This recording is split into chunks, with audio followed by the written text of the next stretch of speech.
Hello and welcome to the Worn and Wound podcast. My name is Zach Kazan. I am the editorial director at Worn and Wound. Thank you for tuning in to this week's podcast. I have a couple of guests today. I'm joined by Liam O'Donnell and Cat Shoulders. Liam is pointing at pointing at his wrist for the eventual wrist check. No, it's fine. It's fine. No, we're not doing this, Liam. Listen, it's the second time. This is 2 strikes now. Yeah, 2 strikes. Yeah, you know how many you get. The secret's out. I don't actually like watches. It's all fake. Today's episode is all about press trips. We're going to be answering your questions about press trips that watch media get to go on. But before we do that, we're going to do a wrist check, which we've already kind of alluded to. If you're a longtime listener, you know that in a recent podcast, Liam failed to provide a wrist check. And Liam, I'm going to let you this is your mea culpa moment. What's going on? What's on the wrist, if anything? Nothing is on the wrist. Oh my God. To be fair, you have a sick kid at home. I do. And I'm going to frame this as like, I like not wearing watches because when I do, it's even more special, you know? Okay. It just right. Brother. Okay. 2026 is not off to a great start. No, I promised you better. I'm sorry. Well, listen, maybe February will be when it all turns around. Kat, are you wearing a watch? I am wearing a watch. That's the question I have to ask before we just default to the wrist check. You are wearing a watch. What are you wearing? I've got on my Arkin today, the Instrumentum titanium diver. Excellent. Love the Arkin. Yeah, Arkin's great. Shout out to Ken Lamb, proprietor, founder of Arkin. Great guy. What about you? I'm wearing a watch. I'm wearing my first new watch alert, as the kids say, of 2026. I'm wearing a Ming Minimalist. Just arrived yesterday. I found one pre-owned on the Collective shop. Actually, shout out to the Collective guys. This has been something that's been on my radar for a while. I love this watch. I've been looking for one, for a good price pre-owned for some time, and I found one. So I jumped on it, and I feel a little weird about it because I had recently just said very publicly, like, I kind of want to slow down and not buy a lot of new watches. And then, 2 weeks into the year, it's okay. What am I doing? I'm handing over my credit card and buying a watch. But, That's what happens.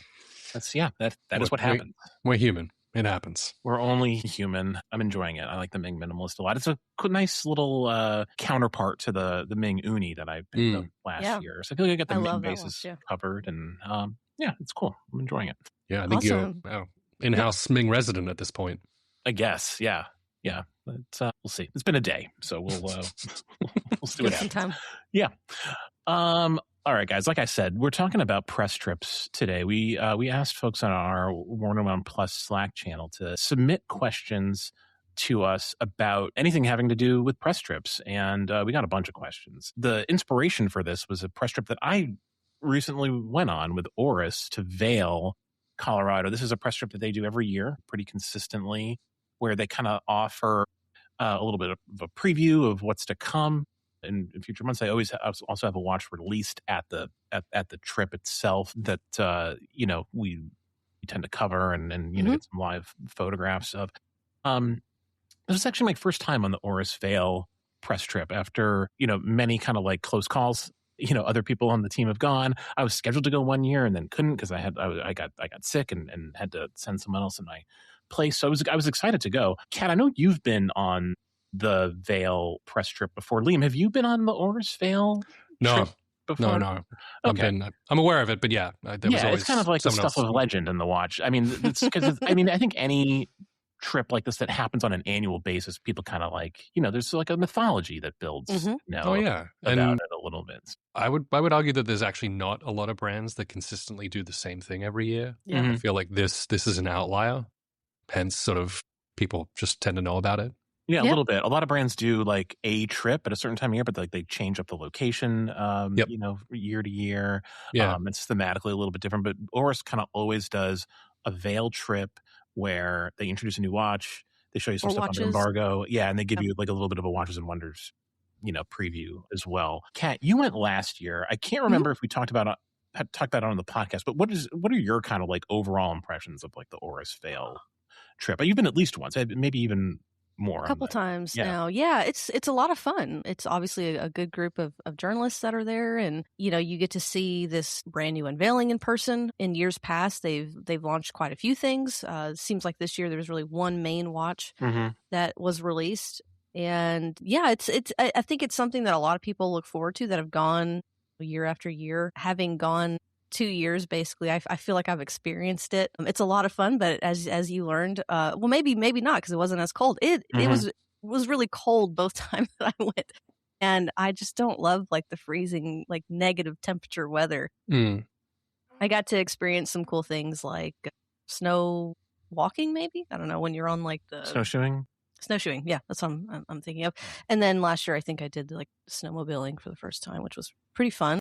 But yeah, and you get to hang out with the CEO of Oris for a day, and that's really cool. And you get to have conversations with Rolf, and getting to know him and getting to know the brand a little bit more is always an experience. So yeah, it's a fun trip. Yeah, so I think your experience, I remember when you went last year and you went snowmobiling, you came back and you said it was a profane word, cold. Yeah. Very, very cold. I think it was -8 when we were up on the mountain. Yeah. And listen, I'm from New Hampshire. I'm used to the cold, but like that doesn't mean I want to be like out in the cold. That's not speeding on a motorcycle for the snow, basically. Yeah, that's not super appealing. So I tried very hard to stay indoors as much as possible on this trip. I'm also just not like a winter sports guy.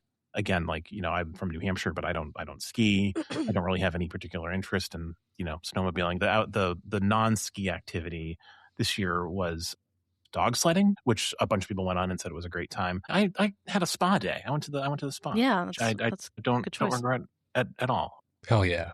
Yeah, it's made for a nice.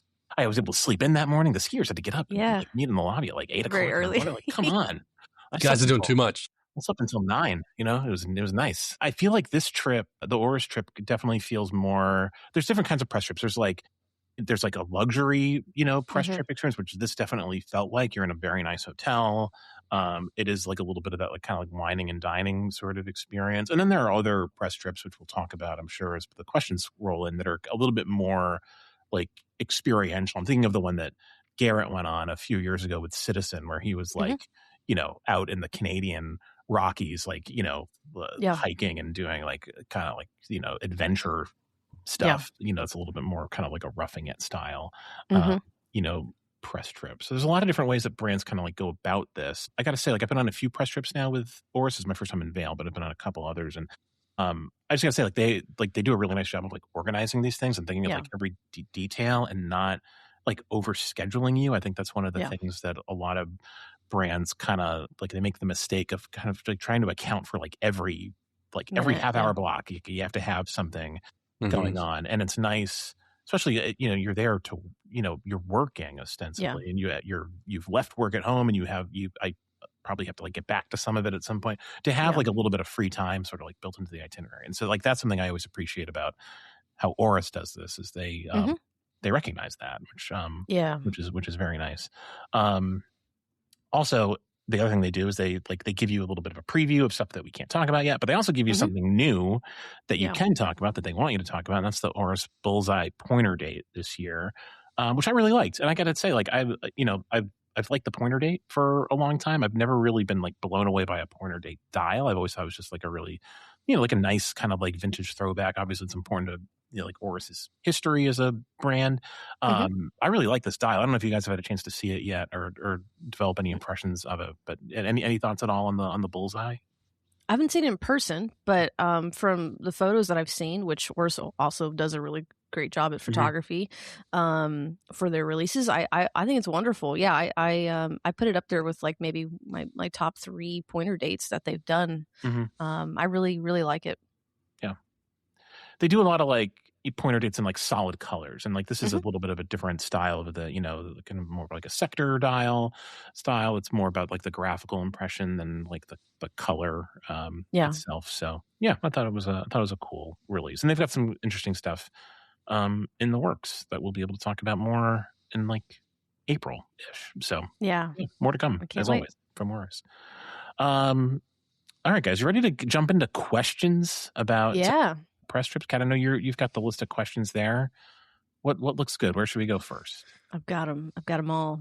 All right, from Josh, he asked, do you feel like the nature of these trips has any impact on the reviews or your journalism as a result of the trip? He says, I know that some people in the industry have decided to no longer participate because they feel that there's a concern on the impact of their opinions or journalism. Yeah, so this is, I mean, I knew we would get a question like this. There's probably other questions like this in the, that sort of like pop up, in the Slack. This is not something that I really am too concerned about. Honestly, I feel like I'm able to stay pretty open-minded about about the watch, and also like the way I avoid this in my mind anyway is like I tend to write about the experience of the trip rather than like reviewing the watch. Yeah. Or try to anyway, because I think that's like a more interesting angle for people and like it doesn't help you understand the watch because you're not writing about the watch at that point. But I think it's sort of like for the sake of integrity to kind of like insulate yourself from, writing about the watch in a way that could be colored by being taken to like inexpensive dinner or something like that. But I do like the idea of kind of like giving people like a little bit of a, like, behind the scenes, like, peek behind the curtain sort of look at like what happens in the watch industry. I think there's value in that. Totally. And, the other thing I think about when it comes to sort of like the idea of integrity and being swayed by how a brand treats you is that, we always at Worn and Wound kind of like reserve the option to not, write about a watch. Yeah. If we we're, I won't speak for everyone on the team, but like, I don't really think of myself as like a journalist that has to cover everything, like we're writing about products that people are enthusiastic about, that we're enthusiastic about. And if we're not enthusiastic about something, we're not going to cover it. Yeah. Period. So that's and I think, to your point, Kazan, we get invited, obviously, probably from an outsider perspective, see a lot of the big trips where we get flown somewhere or taken somewhere. There are numerous press events that happen in the city all of the time that we attend. We don't always cover them. And from my perspective, being invited for, years that I've been at Worn and Wound, a brand has never asked outright, please photograph this event or cover it in some way. They just extend an invitation for us to come. It's our judgment whether we want to cover it or not. Most of the time we do if we're there and we're present, but there's no promises made. So I feel like, the integrity is there because we get to decide if we want to cover this or not. And so far, I don't really feel like there's a lot of brands that have reacted negatively to the times we've chosen not to. Thankfully, maybe I can't speak for every single brand, but at least the ones that are coming to mind right now, I feel like whether or not we cover it, is our choice, and they've respected that. Yep. I don't know, Liam. Do you have any thoughts on that? Yeah. No, I have a lot of thoughts on that. You've been ruminating over there.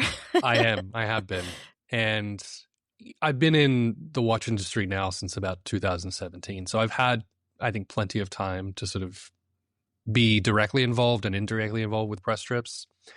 And, they're a part of watch media. Like, there's just no two ways about it. And, they're complicated. Like, you can't meaningfully cover watchmaking without, like, seeing sort of how they're made. But you also, like, can't pretend that their hospitality, like, has zero impact. I feel like, that's just not the way it works. But also, I would frame this whole sort of podcast as that, we're not here to drag brands. This is more just like how the sausage gets made and like how we sort of stay honest with that as well. Because this question is a valid question. And I think everyone has probably thought about this, at one point or another. So, I guess the ethics of it, pretending that you're immune to influence, I think is, I don't know, probably more dishonest than admitting you're human. Yeah. And I would say like the objectivity of what you're doing isn't about like purity per se. I would say it's more about like process. And, as you said, Kat, there's no editorial approval, there's no guarantees, there's no obligations. And I think, the real test happens later, like, when we're back and when we're not surrounded sort of by any kind of spectacle or whatever. Like if the watch is good, it survives, the scrutiny at home.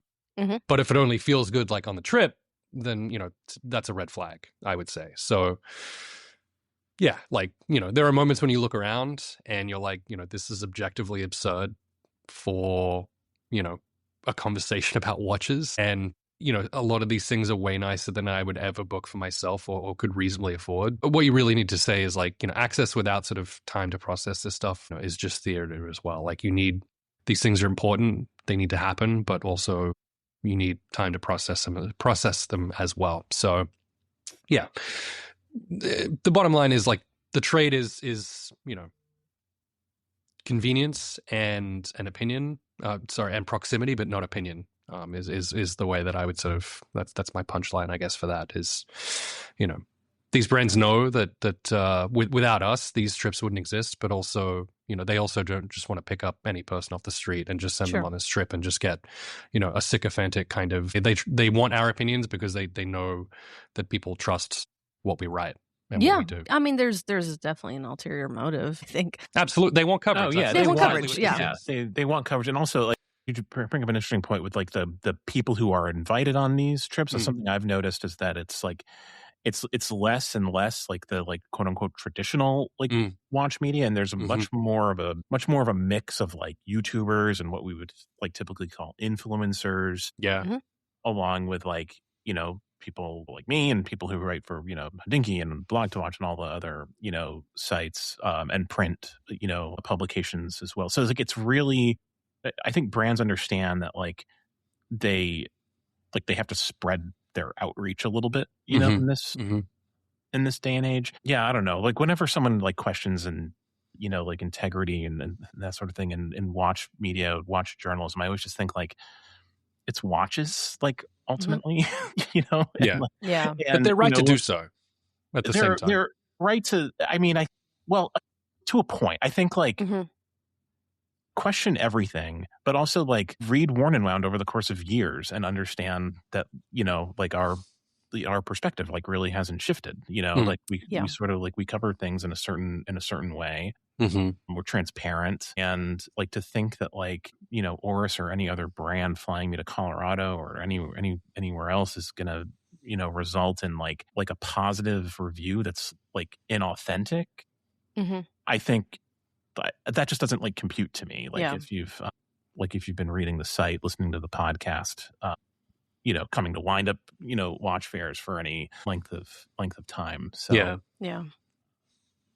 I don't know. That's how I feel about it. And that's also why I don't call myself a journalist, because it's like, there's a certain, like, journalism is something that you go to school for and that you train for, and that is like a very serious thing. And like, watches are not that, like this is where we're not covering war zones here. We're not covering like the critical issues of the day. I think the important thing is that like, we come at this authentically as ourselves as watch collectors and watch enthusiasts. So that's sort of how I will say it has been really interesting to see how much the kinds of people that are coming on these trips has become significantly more diversified in sort of the platform that they communicate on mainly.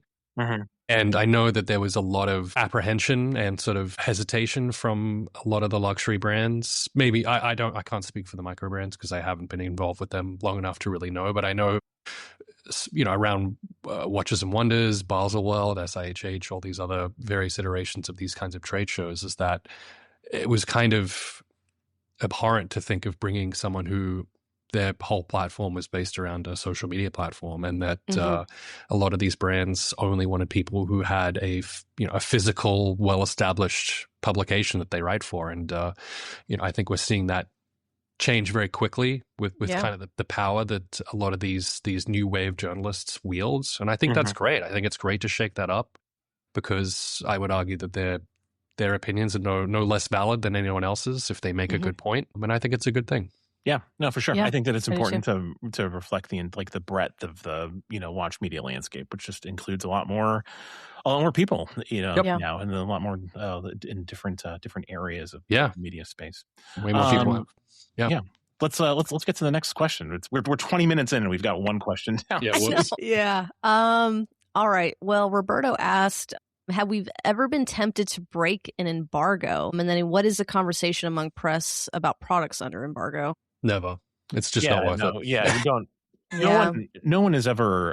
Not here. No one's tempted to break it. Like no one intentionally breaks an embargo, at least that I'm aware of. It happens accidentally from time to. Yeah, it's usually like a time zone like issue, like where someone doesn't read like or just like human error. Someone like schedules a post for the wrong time, like exactly. But I'm pretty obsessive personally about making sure that like we don't break embargoes, and like the most stressful time for me is always like the day before Watches and Wonders, where I'm like compulsively checking the back end to make sure that I've got things like scheduled at the right time, that I haven't like screwed up the time zones or anything. Because like now, of course, with Watches and Wonders, there's multiple things coming off embargo at like different times, like hour by hour. At least last year there was. So like, but I'm pretty obsessive about that. And I'm pretty proud of the fact that I've never even accidentally broken an embargo. I'm knocking on wood. Me neither. Hell yeah. Right now. Good stuff. Yeah. Yeah. What was the second part of that question? He just asked what the conversation among press is about products under embargo. And I for those that don't know, usually we get a press release ahead of the event or while we're at the event, and it clearly usually states in red in bold at the top of the email, embargo to this time. Yep. Don't post any pictures, and we're usually going live, and we're with the watches often sometimes at these press events, and you just have to wait simply to post about it sometimes, which I've personally felt has never been that hard. No, it's not. It's you want to like, the reason embargoes exist is so that no one media outlet gets like a jump on anyone else. And so like, especially when you're with colleagues from other media outlets, there's a sense of like, we're all kind of like, we're on the same page here. It would be rude if like, like Tantan from Hodinkee decided to like get the jump on the bullseye just, while Worn and Wound and other people are there, literally like at dinner, when the embargo is out of fairness to your colleagues, you just don't do that. And that's a quick way to lose access too. Absolutely. Yep. That'll make it bad. Never invited back. Yeah, for sure. Well, there's a couple of questions here from several different people that are kind of tied to our first one. I just want to cover it briefly. So Daniel and Sean and Mike basically all asked a variation of this question, which is like, if we decline to go on a press trip, does it impact our access or our coverage of the watch versus not going and covering it? So I think, like, in my opinion, it doesn't. Normally we cover watches that we feel are worthy of covering anyway. And the only difference is like, and the reason we often like to go is that we have, live photography of the watches first thing, which I think, can create a huge benefit to having that on the site versus, everyone else is sharing press images that all look the same. Yeah. That is really like the major difference. If we're going to cover it, we're going to cover it no matter what, whether we're going or not going. So that's not really a huge factor. At least, I don't know, because Dan, maybe you have a different. Yeah. So like what I would add to that is that it can materially impact how you cover a watch, because you do sometimes have access to certain things and people while you're on a trip that you wouldn't otherwise. The example that comes immediately to mind is when Norcane launched the Wild one a few years ago. They flew a small group of press to Switzerland for that launch. I was very fortunate to go. But the real reason that like I was excited to take them up on that offer is because you get to have a conversation with Jean-Claude Biver, in person, and get him on the record, like on that trip. And so like, that's something that I wouldn't have had the opportunity to do, that Warner wouldn't have had the opportunity to do if we had like declined that trip. Like maybe we would have been able to like talk to him on the phone or like over email later or something, maybe. And we would have covered the watch in a different way. But it was worth it for that, in my opinion. Yeah, absolutely. To get him on the record. And there are other situations like Kat, you've been, with like IWC, for having access to Chris, to Chris Granger. And so like those are opportunities that you get on a press trip that you don't necessarily get. That's a good point. Otherwise. And also it's, something that's kind of like buried here is like every press trip is a work event and thus a networking opportunity, and the lived impact of these things like outlives the coverage of the watch itself. And so like that's another thing that's at play and a factor in how we decide to like, to handle these invites for trips. Yeah, absolutely. That's very well true. said. Okay, so here's a fun one. David asked, have we ever declined a trip because of the activity? He's thinking things like jumping from an airplane, diving too deep. There's only one brand that comes to mind. I think I have, because Yeah, maybe I think I got invited to a diving thing, and I was like, I can't, and I don't know how, so I had to decline. Right. I'm trying to think of anything else. Either of you, have you declined something because you just simply like didn't want to do it? I mean, I've never declined. I've passed Passed it on. Yeah. I passed a tutor trip on to Liam. Yeah. Cycling trip because I don't ride a bike, so like I don't know. Like I want to go on a cycling trip with tutors. So that's kind of how I look at it. Is like if I'm, you want to make sure you're sending like the right people, right? You know, on these trips. Usually the invites don't come to like an individual, like they come to a publication, and at least in our case, you know, historically, so sometimes it's different, but brands are flexible and like they want the right people there. Yeah. You know, like we don't have like a diver on staff right now, but if we got invited, or maybe we do, I don't know. As far as I know, we don't have a diver on staff, but if we got invited on a press trip that was like diving related, we'd send the diver. Yeah. You know, or the cyclist, or you know, whatever. Yeah.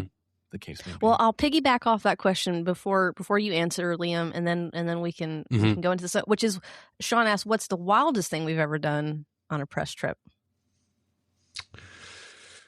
Wildest one for me, and this isn't that wild, but it was just riding a like ATV in Iceland, you know, on some of the black sandy beaches of Grindavik. It was cool more than anything. It wasn't crazy, but it was it's certainly the most sort of, you know, something that I wouldn't normally have access to, and a lot of fun the way that they sort of staged that. So very cool. That's mine. Yeah. What about you, Kazan? Getting that facial in Colorado last year. That was wild for me. That was pretty crazy. I never would have expected that. What about you, Kat?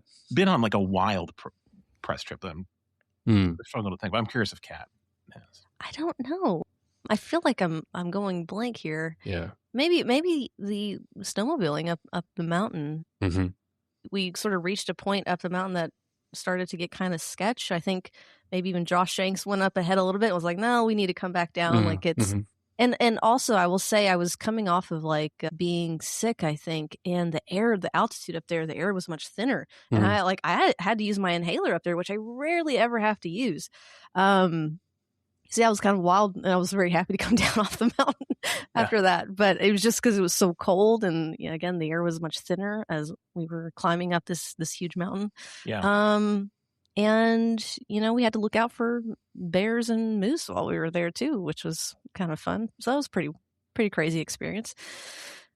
But I think that's it. I think that's the wildest thing I've done, which doesn't feel too wild. Yeah. A lot of times with these trips, brands will have like like Oris is a good example. Again, like they have, like they give you options. Like you don't have to participate in the thing that might injure you, if you don't want to. Although, but I don't know, because like that citizen trip that Garrett, I was gonna say, Garrett really had like an adventure in Canada. Yeah. So like we'll look into that story if folks want to read it. They definitely should. What did they call it when they were taking a helicopter, heli hiking or something like that? They were taking a helicopter, dropping them at these places, and they would hike a certain bit and then get back on it, and then that sounds pretty wild. And then they were like propelling from the side of a waterfall too. That's pretty sick. Yeah, it's pretty wild. We'll have to get Garrett on at some point and debrief on that one a little bit more. I think we did a podcast with him about. We probably did. Well, if we did, I'll find it and link to it. We'll link it in the show notes. Yeah, but that's like a good example of like a trip that like I would. I would pass that on to Garrett if I were, because like that's not something I my 43-year-old self doesn't really have much interest in, like, I would argue that a mountain. I think brands are usually pretty conservative in the activities that they pick because sort of the more extreme that they become, insurance, but also like the amount of journalists that A, would be willing to go, and B, like could actually physically do whatever it is. Sure. You make that list quite small. So I feel like if you are going to do that, you need to be sort of very targeted in what experience you are creating for those journalists. I remember a few years ago, Panerai did a very military-focused press trip with, speedboats and rappelling and stuff like that. And, I think that's a good example of an extreme trip. And I'm not sure who went on that trip, but I think there's a very select few who'd be willing and, could physically do it, Sure. Yeah, absolutely. Sean asked, was Worn and Wound invited to the tutor trip to the Dakar rally? And if so, did anyone go? Which we did not. And why did no one go? The pics have been absolutely amazing. I don't think that was a press trip. I think they were just shooting content. From what I could see, I didn't see any other press really there. Yeah, I gotta say, I'm not even familiar with this Okay. at all. We were not invited. I would have loved to have gone. That sounds like fun, but yeah. I don't. I think you're right. That might not have been a press trip. It might have just been like. I mean, I saw coverage from Cole, who was there from Tudor, and Cole Pennington, for those that don't know, and then some from Zach Pena, but I think he was there shooting for Tudor. I think it was like probably coming away with like some assets. Maybe they were shooting something new that's coming soon, or just coverage of this race, which looked amazing. And I'm hoping that someone maybe covers it at some point and we can see some more photography. But yeah, I didn't see any other press there, so I imagine it was just sort of a content type trip, but it did look really cool and fun. Some other questions, this is from a few people, so I'll just call this out, is like coolest swag that we've ever gotten and like best meals. Those are some fun questions. I've got one for best. So like there's always a lot of good food on these trips. Usually you get taken to a nice restaurant and everything, of course everything is like paid for, which is very generous and nice. My favorite food experience on one of these trips, again, is that Zermatt trip with Norcane. And I was very early to the hotel just because of like the nature of like my travel. Like I got into Zermatt, like several hours before my hotel was ready. So like I had some time, very, very tired, to walk around Zermatt, which is beautiful. And you're right at the foot of the Matterhorn. It's like the most idyllic kind of like Swiss postcard sort of experience you can have. And I was very, very hungry, and everything there is very, very expensive, of course. And I found a place where I got like one of those giant pretzels, which was like 10 Swiss francs or something, which is like orders of magnitude less than like whatever like the least expensive thing could be. And I just sat there on like a bench looking at the Matterhorn, eating my pretzel. And it was just like the best. I remember thinking like, this is like the best food experience I've ever had on a press trip. The pretzel was perfect. It was just a very simple, like, soft pretzel, just one of those giant. But that was great. That's what always sticks in my mind. I've been asked this question before, and that's what I always say is that pretzel in Zermatt. It was great. I like that. It's tied to a good memory. Yeah, great memory. Yeah, this is a tough one. Yeah. I'm just trying to go back and think of all the trips I've been on. I'll say that when I went to visit IWC, maybe last year or the year before, they took us to the Lindt chocolate factory, which was nice. Pretty freaking amazing. And like getting to actually take a spoon and literally there's just chocolate dripping from the ceiling and tasting like fresh chocolate and white chocolate, milk chocolate. It's just like, wow. I mean, you truly felt like you're in Willy Wonka's factory. That was pretty awesome. And speaking of, look what I've got right here on my desk. I've got a piece of Lindt chocolate. Yeah, but not endorsed. Not endorsed. So that was like food wise, like that was pretty freaking that amazing. Sounds awesome. Yeah. I love me some sweet chocolate. So how about you, Liam? Was there any ever have like a outstanding dining experience on the road with a brand? I would argue that every time I go on a press trip, like that one always becomes the best. But the best in recent memory would actually be that Tudor press trip that I went on to Quebec City. And we were taken to a beautiful Michelin star restaurant and had a private room, and it was a beautiful it was like a gastronomy kind of style place, lots of like small sort of bites, beautifully arranged and decorated, and things turned from one form into another, made to look like this other thing. And that was really cool. I love that stuff. Obviously it's not kind of a meal that you walk away being like, oh wow, I'm really full, but it was just beautiful. Good wine, good people, and just a lovely experience, and sort of well curated by the maitre d' and stuff like that. So that was lovely. For the life of me, I can't remember the name of that restaurant off the top of my head, but that was lovely. And then I also, in some free downtime, which I agree is really important on a press trip, is to have structured downtime. And I went walking through Old Town, I think is what it's called in Quebec. And it's beautiful because it looks like you're in Diagon Alley or something like that. Yeah. It's so beautiful, these tight, winding, cobbled streets and businesses stacked up on top of each other up these rickety stairs. It's really, really cool. And with one of my fellow press trip colleagues, we went and got poutine. It was my first time having poutine, and it was lovely. It was quiet. It was, fresh, and it was just a lovely way to sort of wrap that trip up. So that's cool.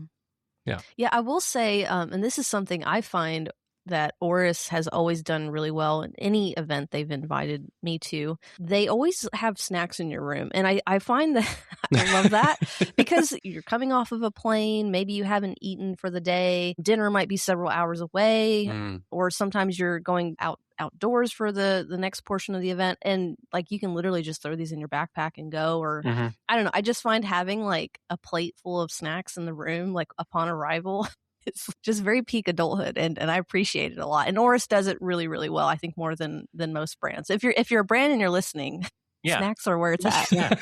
Just some like little things. You don't have to spend a lot of money. Just mix nuts, in the room. It goes a long way. Yep, agreed.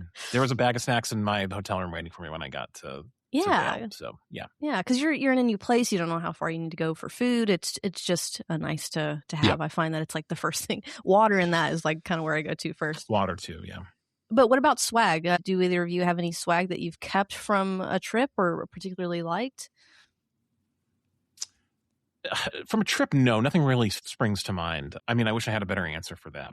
But. I would say that there's nothing that's stood out over all things, but collectively, I would say from this Tudor press trip is a good example. Like we were gifted a Tudor like cycling kit, which was made by a Swiss cycling brand, which I think is a terrific gift and very on brand for that trip as well, and very generous of them to supply that. There's also been lots of really cool swag that you get at the trade shows as well. There's usually sort of a parting gift. Probably more, I think there. Probably a little more, yeah. And I remember getting from I think like Hermes like a small little card wallet or something like that. That Hermes always does nice washes and wonders.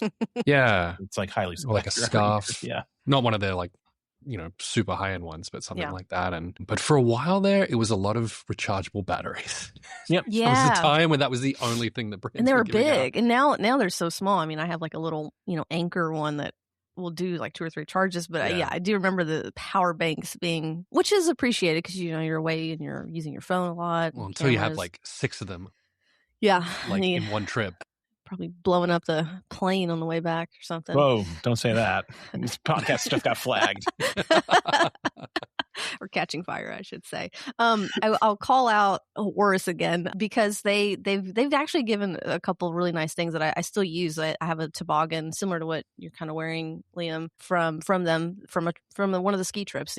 Cool. They gave, which was nice. And it's like not overly branded, like the logo's like actually small, so I wear it out all the time. And then last year they gave us, what do you call the coat jackets, like a quilted barber jacket.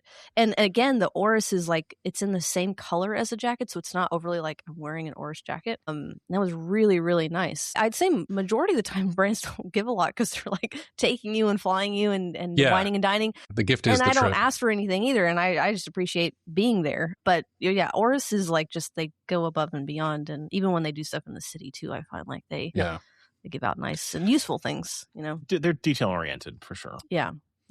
I will say about branding on gifts, and I feel like I could talk all day about this. And for anyone who knows me, I will get on my soapbox about this. But I think like because gift giving from brands in watch media is so prevalent and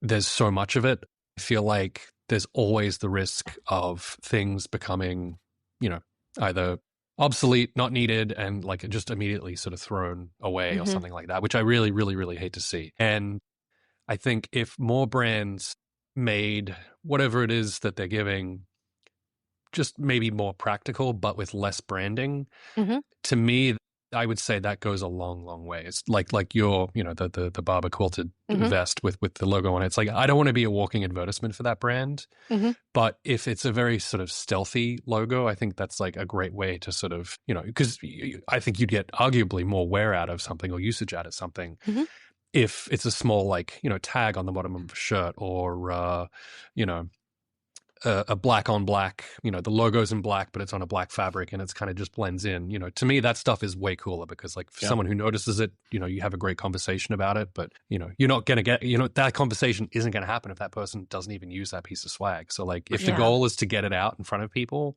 like make it as, less branded as possible. branded in the right way, I would say. Like I've still got these tote bags that I got from Couture in Vegas that they were giving out as just to sort of put everything in at the show. And I have used those probably every day since I got them like 3 or 4 years ago. That's awesome. It's like their logo on it is at the bottom. It's tiny, but I've had so many people stop and ask me about these bags because they use them all the time. And I always, tell them that story. So I think that, to me, that just proves my point. Yeah, absolutely. Minimal is superior. Yeah. When it comes to branding, for sure. What's next? We've got, what part of watch press trips do you feel like brands waste their money on? Swag. Or maybe shouldn't. That's what we were just talking about. I mean, in a way. Yeah, I agree. Yeah. I think some of the dining is perhaps more extravagant than it needs to be. Sometimes I get to the end of one of these press trips, I'm just like, I just want like a cheeseburger. I don't need, I don't need like a multi-course meal at a fancy French restaurant, which is what that's exactly what happened at Oris, and it was a fantastic meal. But I imagine it was like very expensive. I would have been just as happy with something, like a barbecue or something like keep cash. But I don't know. Like I think that like these are like inescapably expensive ordeals, and I think that's maybe one reason. I don't know if there's a question here and there about like frequency of press trips. I think we have seen them kind of like decline a little bit over the years, and so I think brands like everyone else, feeling the pinch of the economy, and are more careful about like how they spend money. But for me, like the value is in having something like taken care of, like whether it's a meal or travel arrangements. So like brands who take care of that. And they all do on these press trips. Like that's where to me that's where the value is. It's not in like it being extravagant. It's just being it's going smoothly and not having to like go so long. Yeah, totally. And I think a better way to think about this is that it's not like luxury for luxury's sake. They're creating a luxury experience and providing luxury hospitality because it creates a mood. And I think the mood matters because it affects, your experience. And like if those little things are taken care of, like you said, Zach, like, those little things go a long way to making just a press trip very comfortable. Because sometimes you've flown in and fly out sort of the next day or the day of, and like, you're pretty tired, and you might be doing another one in a couple of days or like whatever it may be. And little things like that matter. And I think a little bit goes a long way, but there is certainly diminishing returns, I think, on sort of going over the top with like dinners and swag and stuff like that. Yeah. I could cut back a ton on like the fancy. I like food in general, but like I don't need to eat at a 5-star restaurant that I have to bring dress clothes for. And I just don't need to have that experience to engage with the brand or the people that are there. I very much enjoy more casual experience and where people are kind of hopping around tables and really chit-chatting with each other, and you can have that at a more casual dining restaurant too. So if I would call out something they could cut back on is that, and like you mentioned, Liam, I think the swag too, it's unnecessary, don't really need it, hard to carry back sometimes depending on how you're packing for these trips anyway. It's always a nicety, but like it's super nice, super, like you can easily just cut that out of your budget. And I think spending more on the travel portion of it and making sure that goes smoothly for journalists, especially when you're traveling out of country. I've gone where some brands cover your Uber ride, even from like airport to station or to hotel, and or a driver's waiting for you. That's amazing. Oh my God, when you get there and like the driver literally has your name on the sign and you don't have to think about anything. You just follow. I love that experience. It's so nice. And it de-stresses the whole, travel experience as a whole. But so little tiny things that details and the snacks. Well, just spend budget on the snacks. We got time for a couple more questions, I think. Yeah, maybe one more. I think we're getting close to running through most of these here. Jared asks, what are you allowed to do and not to do with the watches? He says that he's seen reviews of divers and tool watches, but the reviews sometimes never really take them into that situation they were designed for. So he's asking on trips, do we get more freedom with these watches in general? Are they really careful about what we do? I've personally never been asked to like I've never been no one's ever like imposed any sort of like real limits on like what I can and can't do. Yeah, neither. Watch. I mean, you're just sort of, there's an expectation that you'll be careful, and treat, a watch with a certain amount of respect that's loaned to you, even whether it's for, period of days or just like a couple of minutes to get like, wrist shots or some shots for an article or whatever. Yeah. But, I mean, there have been, I can think of many examples of, situations where like dive watches have been introduced and they've been taken diving. And, Jason Heaton famously wrote, a piece for Hodinkee on a Richard Mille diver that he didn't take diving, but he took it like into like the wilderness or something. And he's, of course, the master of, doing those sort of like diving stories where he actually uses the divers.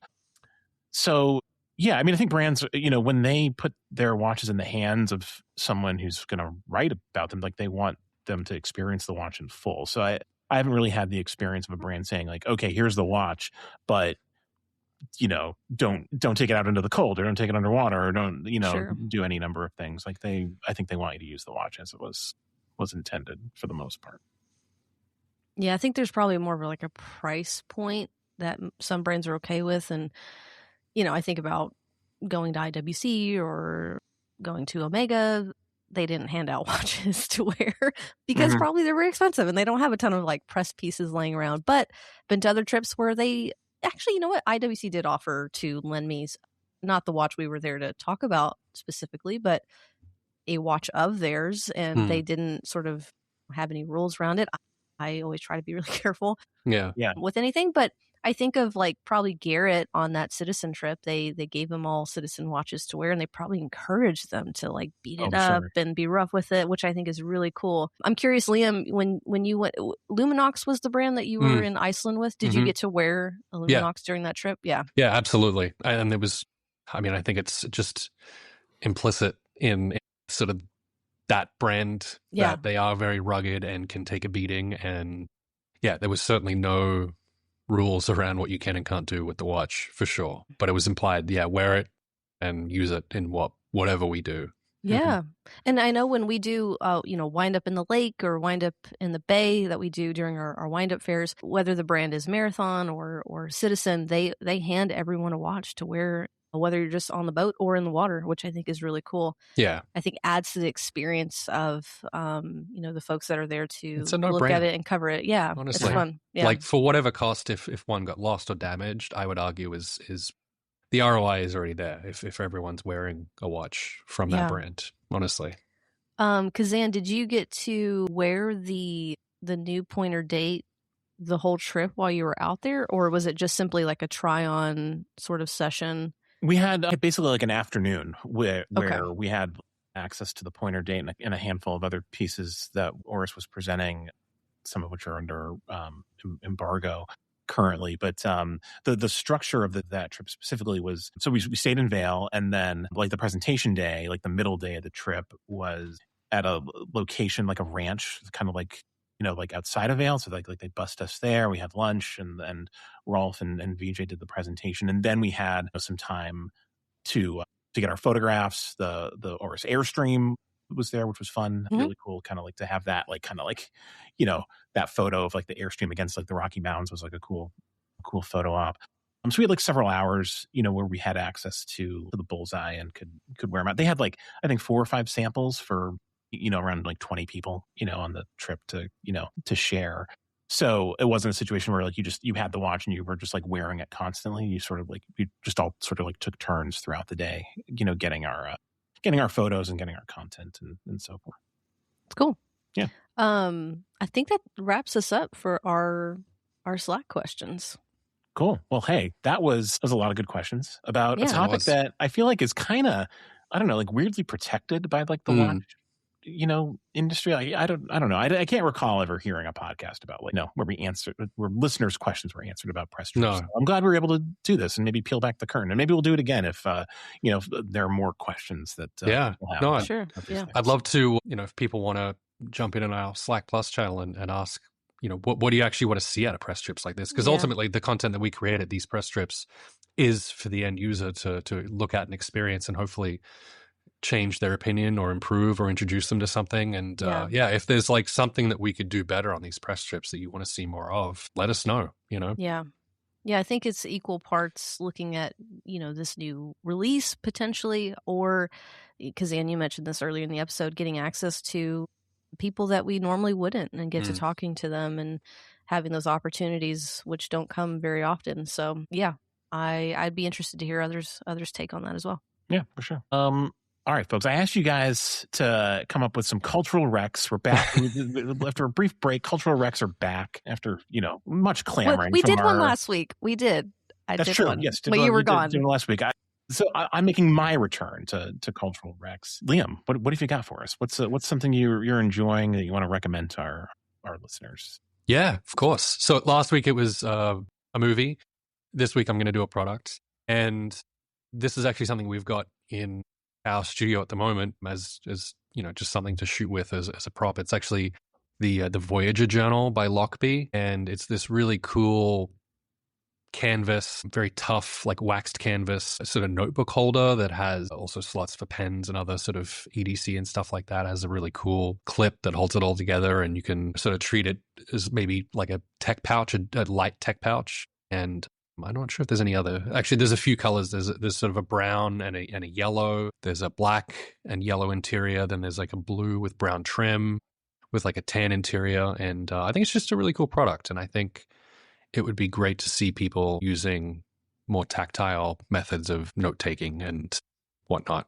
Yeah, that's a cool product. That was a good rack. We'll leave a link for that in the show notes, of course. Kat, what have you got? I'm trying to find it. I've forgotten, oh wait, here it is.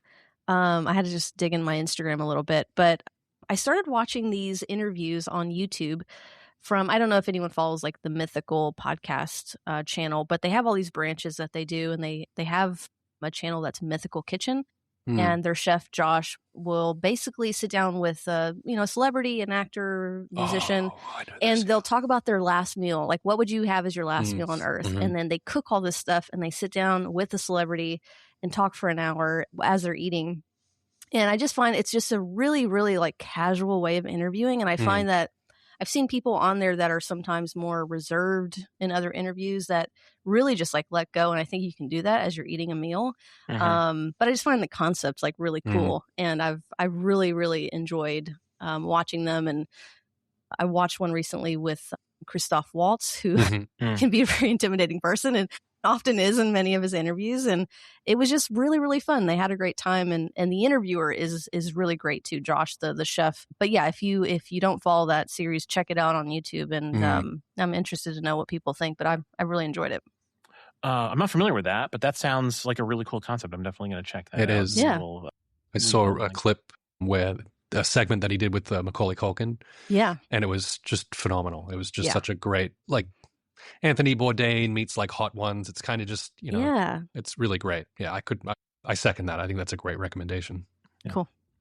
My recommendation is for a television show that's like 30 years old. So everyone's, of course, talking about The Pit, which is back on HBO Max, whatever. I can never keep track of if it's like an HBO show or a Max show or what the difference is really. But The Pit is back and it's great. And obviously, like, I've recommended The Pit on this podcast before. We talk about it all the time. We love The Pit. Yeah. Great show. I'm going to recommend the original Noah Wyle hospital drama, ER.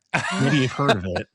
Maybe you've heard of it. It's so good. It's like it still holds up. So they're both on HBO, on the HBO Max like streaming site, like very intentionally kind of like next to each other. If you watch one, you'll get served the other. And I've gone back, and I've watched so many episodes of like ER over the course of like the last like month or so, just because it's like there, and it's just like comfort TV that's like so satisfying. Yeah. And even in the age, like, we've been living in the age of like prestige TV now for 20 years or whatever, since The Sopranos basically, and like holds up. There's incredible filmmaking in ER. Like these, especially in the early seasons, every episode has like at least one insane like oneer, like just like a shot that just like goes through like trauma rooms and waiting rooms and like circles around. It's just like they did this every week for like 15 years. Yeah. And they, like 22 episodes a season. It's just mind blowing. Yeah. And so many great guest stars. Totally. Just a really great show. Maybe like the peak of like, network dramas, like, right before Prestige TV kind of like, took everything over. But yeah, there's like 15 seasons of ER on HBO that's just waiting there for you. Yeah. I love ER. Or want to dip in. It's great. I have so many memories of growing up and staying up. My mom letting me stay up late on Thursday nights and watching ER with her. And me and my brother as like 6-year-olds being dressed as ER doctors for Halloween one year because we were so obsessed with the show and that's all we wanted to be. And yeah, I need to go back and watch it. It might be a good show as I'm traveling too, just to like put on and kind of watch in the background too. Yeah, it's just kind like of comfort. Yeah. Yeah, you can just you can dip in anytime, obviously it's like serialized, there's like ongoing stories, but like you're never going to be confused if you just like put on a random episode of ER and then like it's like you catch like the beginning of like the Don Cheadle arc where, he's a med student with Parkinson's. It's like one of the most moving, like, like great, like kind of like storytelling things that I've ever seen on TV. It's really good. Like that particular story is a favorite of mine. I find it's an easier watch because, well, The Pit is different in a lot of ways and it's very fast paced. And also I think because ER was on network television, they don't show as much graphically. Yeah. The Pit, I have to kind of watch like this because it's like I get really grossed out with that. So I love the show and I love the actors and it's incredible, but I'm often just like graphic. Looking at like through my shirt because it's too graphic for me. Yeah. So I like ER that it's not as graphic. But it's definitely true that it's not as graphic, but I will say, like, to the show's credit, like they were way ahead of their time in so many ways. Like, and rewatching it now, like you really realize, how much they talked about, like really like hot button issues that were not being discussed a lot, particularly AIDS, HIV and AIDS. Like there was there's a character on the show, multiple characters on the show, that were HIV positive or had AIDS, and like in the 90s, like. That was a very, it remains, but especially in the 90s, was like a very important thing to like have a discourse about. And ER was really like on the like cutting edge of that and a number of other issues. And just a great show to revisit. Wonderful thing. Great rec from everybody. Yeah. Well, we did it, guys. Another episode in the can. Thank you, Liam. Thank you, Kat, for joining me once again on the Warner One podcast. And thank you, everyone, for listening in once again. We will be back next week with another all-new episode. Until then, take care.